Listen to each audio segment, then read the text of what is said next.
Have you ever noticed how uncomfortable silence feels sometimes? Not the peaceful kind of silence, but the kind where there's nothing to distract you. No phone in your hand, no music playing, no one talking, just you and your thoughts. And suddenly, that silence feels loud. That moment right there, that's where the idea of sitting with yourself begins. Most people hear this phrase and think it sounds poetic or spiritual, maybe even a little dramatic. Sit with yourself. What does that even mean? Sitting alone? Meditating? Overthinking? Being lonely? But the truth is, sitting with yourself isn't about being lonely at all. It's about being present with who you are, without running, without fixing, without escaping. To sit with yourself means allowing your inner world to exist without interruption. No judgment, no pressure to improve, no need to explain yourself. It means letting your thoughts come and go without trying to control them. Letting emotions rise without immediately suppressing them. Letting discomfort exist without numbing it. And that sounds simple, but it's one of the hardest things a human being can do, because we've trained ourselves to never be alone with ourselves. Think about it. The moment we wake up, we check our phone. While eating, we scroll. While walking, we listen to something. While resting, we watch something. Even when we're tired, we distract ourselves instead of listening to that tiredness. We've learned how to stay busy, but we've forgotten how to be still. And that's exactly why sitting with yourself feels so difficult. Because when you remove the noise, what remains is you. Your thoughts, your fears, your unprocessed emotions, your memories, your doubts, your desires, your unmet needs. And not all of that feels comfortable. Sitting with yourself means facing parts of you that you've been avoiding, sometimes for years. It means noticing how anxious you actually are, how lonely you sometimes feel even when surrounded by people, how tired you are of pretending to be strong, how much you crave rest, clarity, and honesty. And that's scary, because distraction has always felt safer. But here's the truth. Most people don't realize. What we avoid doesn't disappear. It waits. When you don't sit with your emotions, they leak into your behavior. When you don't listen to your needs, they show up as burnout. When you don't face your thoughts, they control you silently. Sitting with yourself isn't about solving everything. It's about acknowledging everything. And that's where the benefits begin. One of the biggest benefits of sitting with yourself is self-awareness. Not the surface-level kind where you know your likes and dislikes, but the deeper kind where you understand why you react the way you do, why certain words trigger you, why certain situations drain you, why you keep repeating certain patterns even when you don't want to. When you sit with yourself regularly, you start noticing your inner dialogue. You hear how you speak to yourself.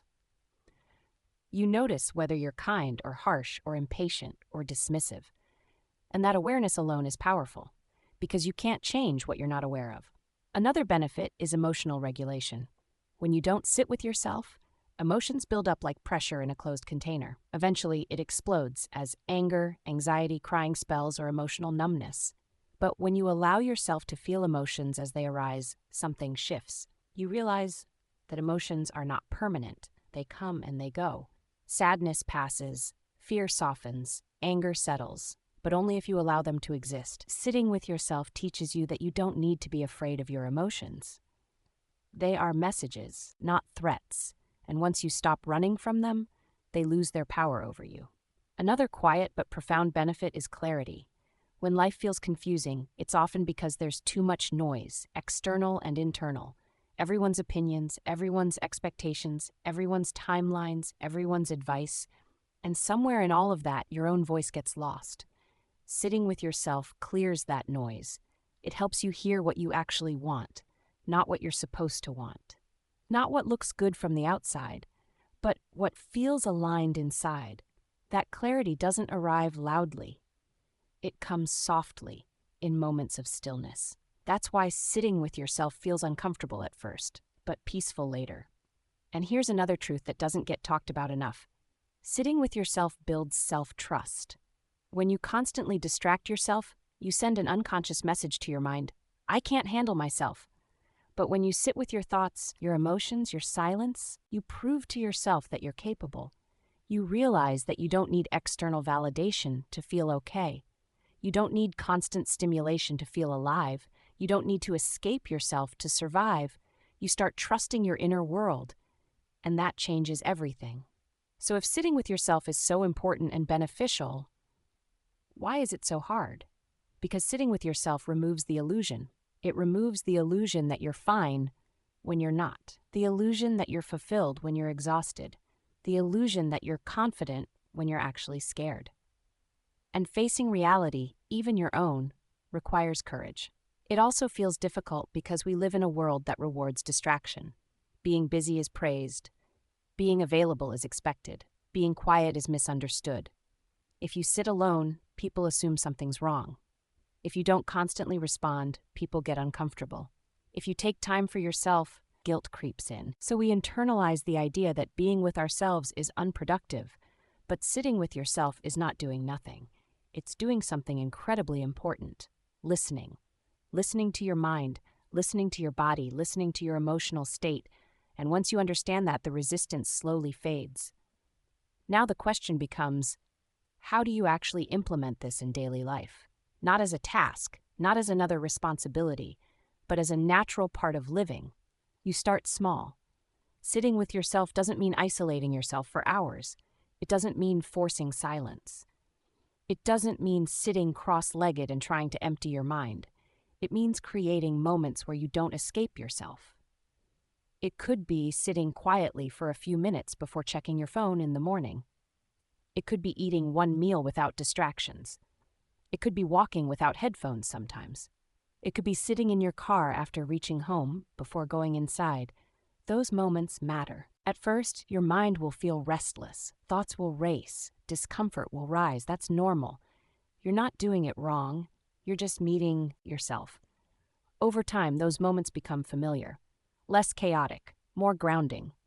You start recognizing patterns in your thoughts. You start understanding your emotional cycles. You start feeling more connected to yourself.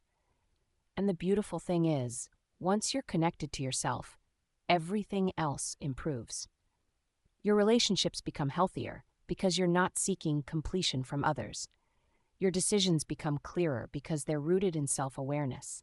Your stress reduces because you're no longer suppressing what needs attention. Sitting with yourself teaches you that you don't need to be perfect. You just need to be honest. Honest about how you feel. Honest about what you need. Honest about what's not working anymore. And honesty, especially with yourself, is freedom. So if you've been avoiding silence, if you've been afraid of your own thoughts, if you've been filling every gap with noise, this isn't a sign of weakness. It's a sign that there's something inside you waiting to be heard.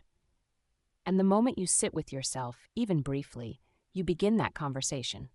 Not to judge, not to fix, but to understand. Because the relationship you have with yourself is the one you'll live with forever. And sitting with yourself is how you learn to live with that relationship. Have you ever noticed? Don't forget to like, share, and comment on this video. And do subscribe to my YouTube channel if you feel connected with this content. Good luck and stay safe.